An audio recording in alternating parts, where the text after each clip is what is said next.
Hello everyone, welcome to Trade compass.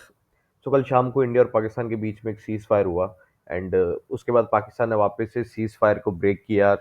रात को news आई थी कि जम्मू के कई इलाकों में, श्रीनगर में, राजस्थान में कुछ बॉर्डरिंग सिटीज़ के अंदर वापस से ड्रोन अटैक्स हुए थे पाकिस्तान की तरफ से। इंडियन आर्मी ने उनको वापस न्यूट्रलाइज कर दिया।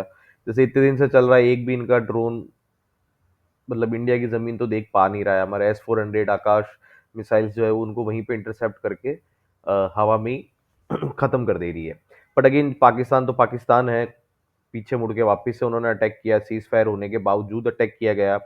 उम्मीद ये थी कि कुछ भयानक रिटेलिएशन होगा इंडिया की तरफ से, पर वैसा कुछ हुआ नहीं। अब हो सकता है कि गवर्नमेंट को कुछ इंटरनल, मतलब जिस तरीके का अभी न्यूज़ चल रही है मार्केट में, उस हिसाब से ये है कि भाई कुछ इंटरनल न्यूज़ मिली है इंडियन गवर्नमेंट को, जिसकी जिसकी वजह से अभी तक उस तरीके का रिटेलिएशन वापस से जो सीज फायर ब्रेक हुआ है उसका अभी तक आया नहीं। और सीज फायर होने का भी जो इंडिया की तरफ से बताया जा रहा है, जो न्यूज़ में आ रहा है, वो यही है कि कुछ ऐसी इंटरनल न्यूज़ मिली है जो जो कि अभी तो पब्लिक नहीं की गई है, बट मोस्ट प्रोबेबली न्यूक्लियर से रिलेटेड कुछ न्यूज़ है कि पाकिस्तान कुछ कर सकता था उनके वहां पे।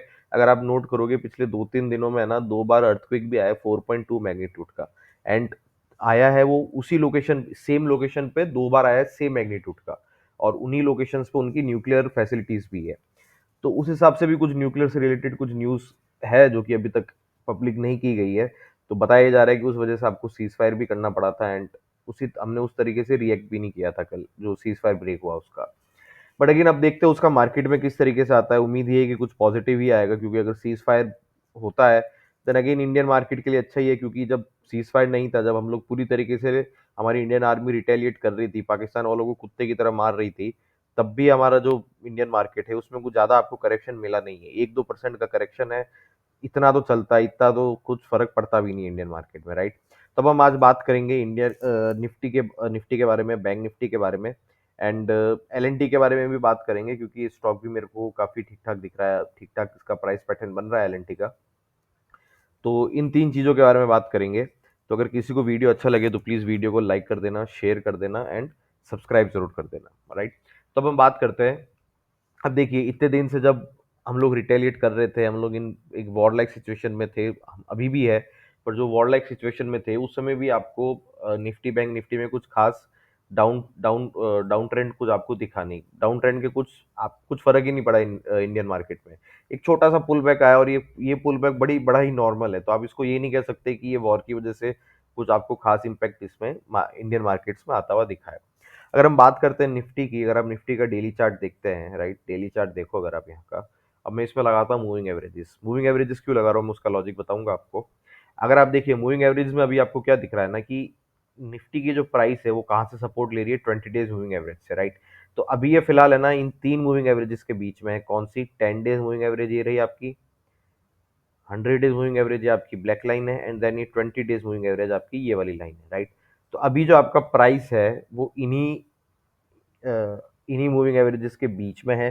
तो आपको क्या है ना, कि कल के दिन आपको एक पॉजिटिव मूव आपको इसमें जरूर दिख सकता है निफ्टी के अंदर। बट अगेन एक साइडवेज मूव ही मिलेगा आपको 1-2 दिन के लिए। जब तक ये मूविंग एवरेजेस के ऊपर या नीचे ही, जब तक ये 10 डेज मूविंग एवरेज को क्रॉस नहीं करता है या फिर 20 डेज मूविंग एवरेज के नीचे नहीं जाता है, तब तक कुछ एक ट्रेंडिंग मूव मिलना फिलहाल के लिए थोड़ा सा डिफिकल्ट है। क्योंकि अगेन पहले भी मैंने बताया था कि अगर मूविंग एवरेजेस के बीच में कोई प्राइस ट्रेड कर रही है तो फिर उसका ट्रेंडिंग मूव देना काफी मुश्किल हो जाता है, क्योंकि उसको टाइम टाइम पे रेजिस्टेंस या सपोर्ट मिलता रहता है, राइट। अगर हम इसका आर्ली चार्ट देखते हैं तो आर्ली चार्ट पे आप देखोगे जो फिलहाल के लिए सबसे पहला रेजिस्टेंस ऊपर की तरफ दिख रहा है। ऊपर की तरफ पहले बात क्यों कर रहा हूँ, क्योंकि सीज फायर आप कुछ भी कहो है तो इंडिया के लिए पॉजिटिव ही। हम लोग अब इन चीजों से ध्यान हटा के वापिस से हमारी मैन्युफैक्चरिंग पे, ग्रोथ पे, डेवलपमेंट पे फोकस कर पाएंगे। तो उस हिसाब से क्या है ना, कि आउटलुक आपको पॉजिटिव मिलेगा कल की ट्रेड का। तो अगर आप देखो तो पहला जो आपका रेजिस्टेंस आता है ना, अगेन वो आपका पहला रेजिस्टेंस आता है 24,200 तक का, राइट। तो जो आपको पहला रेजिस्टेंस मिल सकता है निफ्टी का वो 22,200 पे मिलेगा। एंड उसके बाद फिर क्या है आपके लिए, उसके बाद फिर है ना, देखो एक पहला रेजिस्टेंस फिर आपका अगेन 24,400 से लेके 450 तक का है। एंड फिर यहाँ पे भी एक रेजिस्टेंस है, राइट। तो आपको ये ध्यान रखना है कि ऊपर की तरफ अगेन, जैसे मैंने पहले भी कहा था, कि एक शार्प मोमेंटम शायद तक ना दिखे, राइट। देखिए चक्कर क्या है ना, कि सीज फायर हुआ है ना, तो एक मोमेंटम आ भी सकता है। अगर आप सिर्फ ऑन प्योर टेक्निकल बेसिस पे देखोगे तो आपको है ना टाइम टाइम पे रेजिस्टेंस बहुत है यहाँ पे, राइट। तो अगर ये 24,200 या 230 का लेवल ब्रेक करता है निफ्टी, तो फिर आपको ऊपर पहला रेजिस्टेंस का मिलेगा 24,450 पे मिलेगा, उसके बाद आपको 500 पे मिलेगा एंड उसके बाद आपको मिलेगा 24,600 पे, राइट। तो अगर आपको यहाँ पे मूवमेंट मिले, अगर ये वाला लेवल क्रॉस होता है 24,200 200 का, तो यहाँ पे एक पोजीशन बनाई जा सकती है। कहाँ तक के लिए? 450 से लेके 500 तक के लेवल्स के लिए बनाई जा सकती है। नीचे की तरफ हम बात करेंगे तो नीचे की तरफ अगेन आपका जो एक इमीडिएट सपोर्ट है वो आपका आता है 23,850 का, राइट। अभी हम ट्रेड कर रहे हैं 24,000 पे, तो आपका जो आपको ध्यान रखना है, देखिए कल का जो लो है ना आपका, जो फ्राइडे का लो है आपका, वो 950 का है, और 950 ब्रेक होने के बाद आपको इस 850 का लेवल काफ़ी आसानी से मिल जाएगा।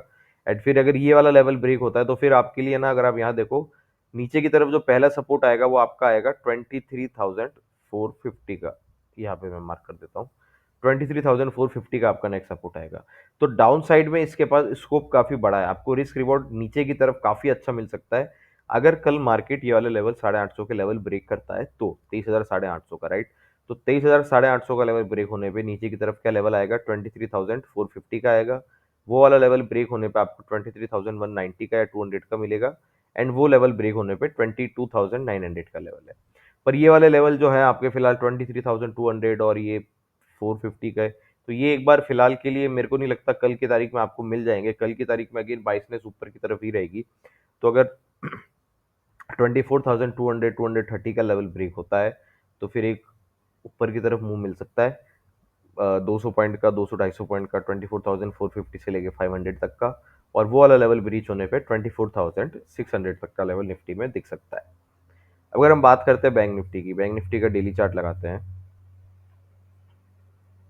तो देखिए फ्राइडे के दिन भी आपको यहाँ पे देखिएगा कि एक पहले गैप डाउन के बाद एक थोड़ा सा पुल बैक आया था, एंड उस पुल बैक के बाद आपको वापस से बैंक निफ्टी ने नीचे की तरफ वापस नीचे की तरफ आपको बैंक निफ्टी ने क्लोजिंग दे दी, राइट। तो अब इसमें आपको ट्रेड प्लान किस तरीके से करना है, देखिए पहली चीज तो ये है कि बैंक निफ्टी में आपको ना ये मेरे को एक ठीक ठाक ट्रेंड लाइन बनती हुई दिख रही है।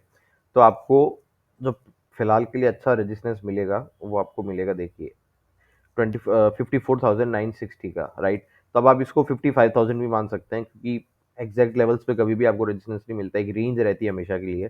तो फिलहाल के लिए बैंक निफ्टी की जो ऊपर की तरफ रेंज है जहाँ से ये रिवर्स कर सकता है, वो आपकी है 54,950 से लेके 55,000 की। ये वाला लेवल ब्रेक ब्रेक होता है तो फिर आपको एक रेजिस्टेंस वापस से मिलेगा कहाँ पे? 55,700 तक का, राइट।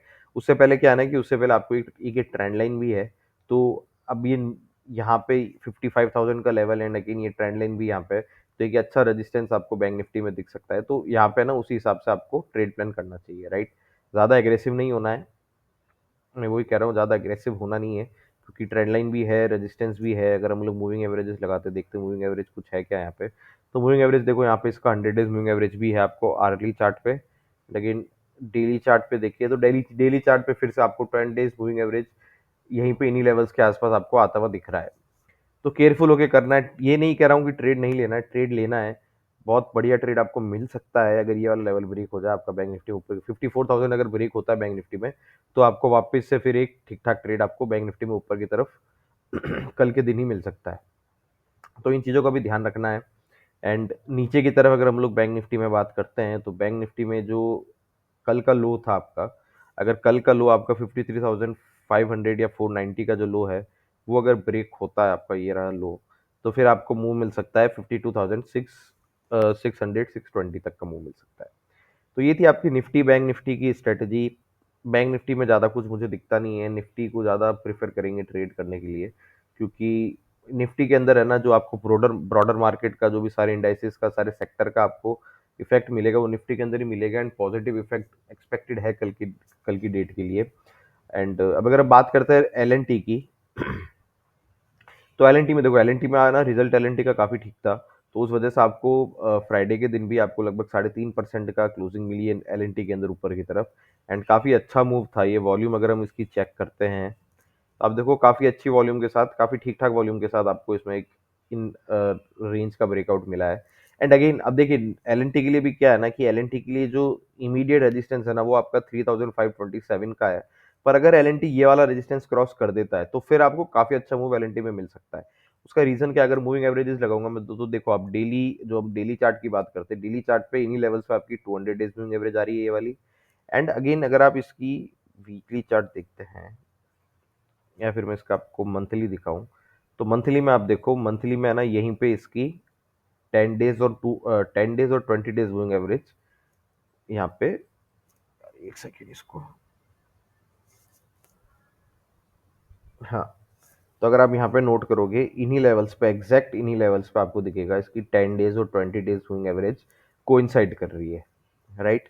तो ये फिलहाल के लिए आपके एल के लिए रेजिस्टेंस लेवल है। पर जैसे 3523 का लेवल ब्रेक होता है और उसके ऊपर आपको हाफ ईयरली चार्ट में यार आर्ली चार्ट के अंदर क्लोजिंग मिलती है, तो फिर एल काफी अच्छा मूव आपको दिखा सकता है। कहाँ तक दिखा सकता है, अगेन 200 पॉइंट ऊपर का पहला मूव मिलेगा आपको 3700 तक का। एंड अगर ये वाला लेवल भी आपका ब्रेक होता है एल में, ये मैं आपको बता रहा हूँ, ये आपको मैं स्विंग या फिर पोजिशनल ट्रेड के हिसाब से बता रहा हूँ, मेरा कोई रिकमेंडेशन नहीं है, ये जस्ट एक एनालिसिस है प्योर चार्ट के ऊपर कि भाई किस तरीके से मूवमेंट लगता है। तो अगर 3523 का लेवल आपका ब्रेक होता है तो फिर आपको पहला मूव मिलेगा 3700 723 का।